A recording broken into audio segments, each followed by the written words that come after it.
اللہ تعالیٰ نے جو انسان پیدا کیے ہیں ان کے مزاج مختلف ہیں۔ ان میں کچھ لوگ ہوتے ہیں جو قوی ہوتے ہیں ارادے کے، جو فیصلہ کر لیا ڈٹ گئے۔ کچھ لوگوں میں وہ قوت ارادی اتنی مضبوط نہیں ہوتی، وہ ادھر ادھر سوچتے رہتے ہیں۔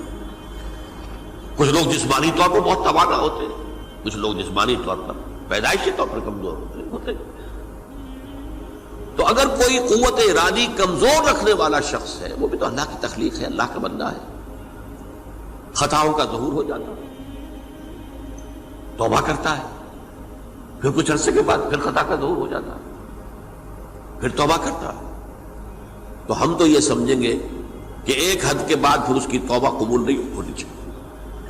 لیکن حدیث سنیے، وعن ابی ہریرہ رضی اللہ تعالی عنہ قال قال رسول اللہ صلی اللہ علیہ وسلم ان عبدا اذنب ذنبا، یقیناً ایک بندہ جو ہے وہ ایک گناہ کرتا ہے، فقال، پھر وہ کہتا ہے رب، اے میرے پروردگار، اذنبت فاغفر لی، مجھ سے گناہ ہو گیا ہے، مجھے معاف فرما دے۔ فقال ربہ، تو پروردگار یہ کہتا ہے اعلم عبدی ان لہ ربا یغفر الذنب ویاخذ بہ، میرا یہ بندہ یہ جانتا ہے کہ اس کا ایک رب ہے جو گناہ معاف بھی کر سکتا ہے اور سزا دے بھی سکتا ہے۔ کیا معنی ہوئے؟ گناہ اس نے کیا ہے لیکن جانتا ہے اللہ کو کہ وہ معاف بھی فرما سکتا ہے، تبھی تو وہ اللہ سے معافی کی درخواست کر رہا ہے۔ اس کے اس جاننے کی بنیاد پر، اس کے اس علم کی بنیاد پر، اس کے اس ایمان کی بنیاد پر فرمایا غفرت لعبدی، میں نے اپنے بندے کو معاف کر دیا۔ ثم مکث ما شاء اللہ، پھر وقت گزرا جتنا کہ اللہ نے چاہا۔ ثم اذنب ذنبا، پھر اس سے گناہ ہو گیا۔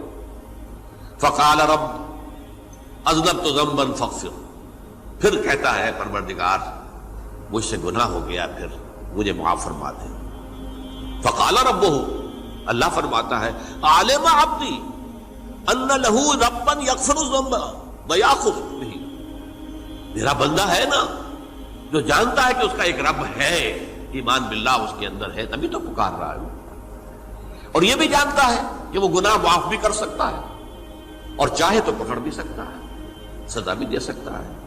تو فرمایا، اللہ تعالیٰ فرماتے ہیں میں نے فرمایا کہ میں نے معاف کر دیا۔ ثم مکث ما شاء اللہ، پھر ایک عرصہ گزرا اس کے بعد، ثم اذنب ذنبا، پھر اس نے گناہ کیا۔ قال رب اذنبت ذنبا آخر، اس نے کہا پروردگار میں نے تو پھر ایک اور گناہ کر دیا، فاغفر لی، مجھے بخش دے۔ فقال اعلم عبدی ان لہ ربا یغفر الذنب ویاخذ بہ، میرا بندہ جانتا ہے نا کہ اس کا ایک رب ہے جسے وہ پکار رہا ہے، کیوں وہ جانتا ہے کہ اسے اختیار حاصل ہے کہ چاہے تو بخش دے اور چاہے تو پکڑ لے۔ اس کے اس علم، اس ایمان کی بنیاد پر میں نے اسے معاف کر دیا۔ ایک اور حدیث، میں نے چونکہ اس گفتگو کے لیے ان احادیث کا تفحص کیا ہے، یہ تو بہت ہیں حدیثیں، میں نے ان میں سے کچھ چنی ہیں۔ ہمارے بعض واعظ ناصح وہ بھی کسی شخص کو روکتے رہے، برائیوں سے روکتے رہے، نہیں رکتا،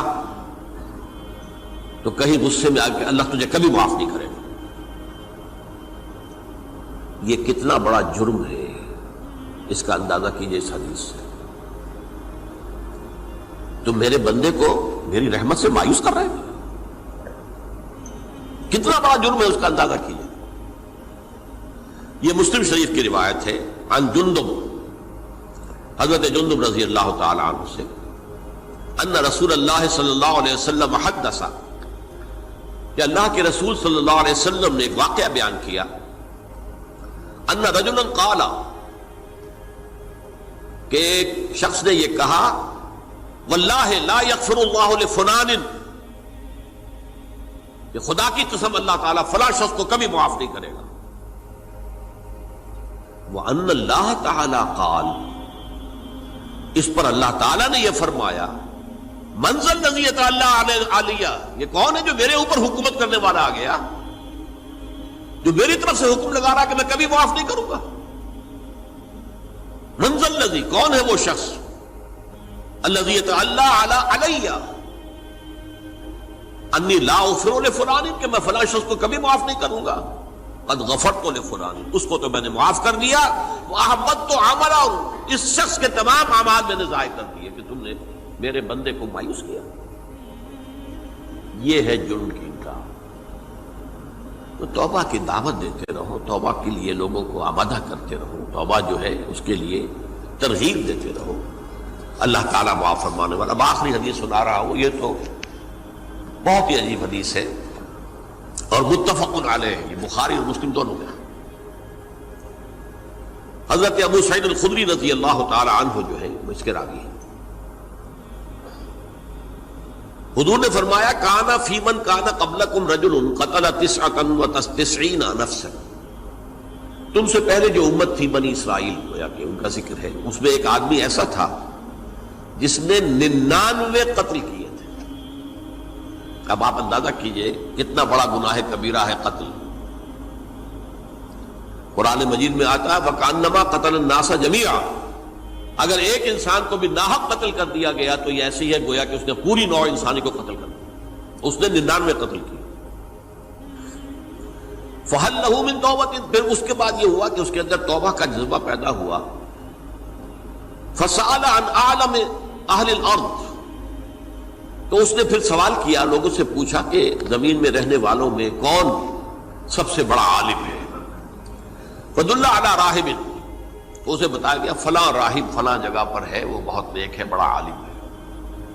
فَأَتَاهُ، وہ اس کے پاس آیا، فَقَالَ أَنَّهُ قَتَلَ 99 نَفْسًا فَهَلْ لَهُ مِن تَوْبَةٍ، انہوں نے کہا دیکھیے راہب صاحب، میں نے 99 انسان قتل کیے، اب مجھے یہ بتائیے کہ میرے لیے توبہ کا کوئی امکان ہے؟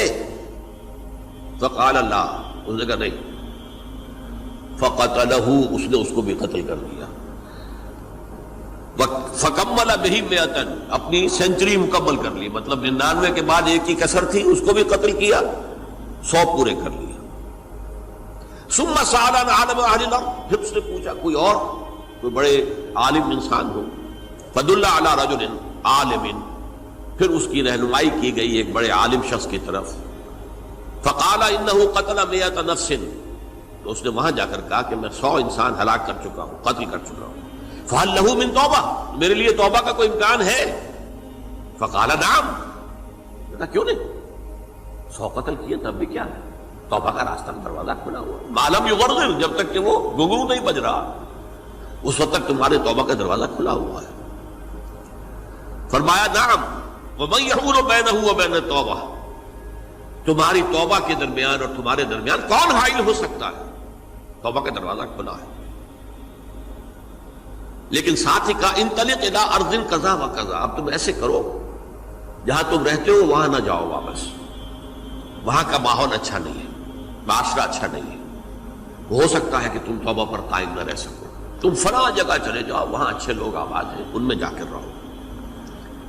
فإن بها اناس یعبدون اللہ تعالی، وہاں ایسے لوگ آباد ہیں جو اللہ کی بندگی کرتے ہیں۔ فاعبد اللہ معہم، تو تم ان کے ساتھ مل کر اللہ کی بندگی اور پرستش کرو۔ ولا ترجع الی ارضک، اپنی زمین کی طرف اپنے وطن میں واپس بن جاؤ۔ فإنها ارض سوء، وہ بری جگہ ہے۔ فانطلقا، تو وہ چل پڑا، ہجرت کر رہا ہے، اس جگہ جا رہا ہے جہاں کا راہب نے بتایا تھا۔ حتی اذا نصف الطریق، جب آدھا راستہ اس نے پورا کر لیا، اتاہ الموت، موت آ گئی۔ فاختصمت فیہ ملائکۃ الرحمت و ملائکۃ العذاب، اب وہ جہنم کے فرشتے بھی آ گئے اس کی جان قبض کرنے کو، اور جنت کے بھی آ گئے۔ فقالت ملائکۃ الرحمہ، رحمت والے جو فرشتے ہیں جنت والے، انہوں نے کہا جا تائبا مقبلا بقلبہ للہ تعالی، یہ شخص توبہ کر کے اللہ تعالیٰ کی طرف ہجرت کر رہا تھا، اس لیے اس کی نیت کی بنیاد پر اب یہ جنتی ہے، لہذا اس کی روح ہم قبض کریں۔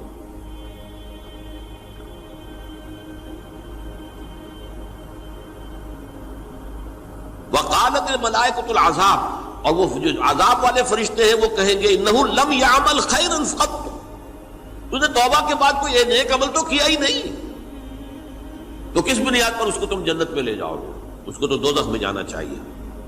فَأَتَاهُ مَلَكٌ فِي صُورَةٍ آدمی، تو ان کے پاس اللہ نے ایک اور فرشتے کو بھیج دیا آدمی انسانی شکل کے اندر، فَجَعَلُوهُ بَيْنَهُمْ، تو ان فرشتوں نے کہا بھائی ہمارا فیصلہ کرا دو، اس کی روح ہم لینا چاہتے ہیں یا ہم لینا چاہتے ہیں، انہیں حکم بنا لیا۔ فَقَالَ قِيسُوا مَا بَيْنَ الْأَرْضَيْنِ فَإِلَىٰ أَيَّتِهِمَا كَانَ أَقْرَبَ، کہ تم فاصلہ ناپ لو جہاں سے وہ چلا ہے اور جہاں جا رہا تھا اور یہاں اس کی موت ہو رہی ہے، تو کون سا فاصلہ زیادہ ہے؟ جب ناپا گیا، بلکہ ایک حدیث میں آتا ہے کہ اس پر اللہ نے زمین کو جو ہے حکم دے دیا، ایک طرف والی زمین تو سکڑ جا، دوسری والی جو ہے تو پھیل جا، تاکہ وہ جدھر جو وہ جا رہا تھا وہ زیادہ قریب ہو جائے بنسبت اس کے کہ جہاں سے وہ چلا تھا۔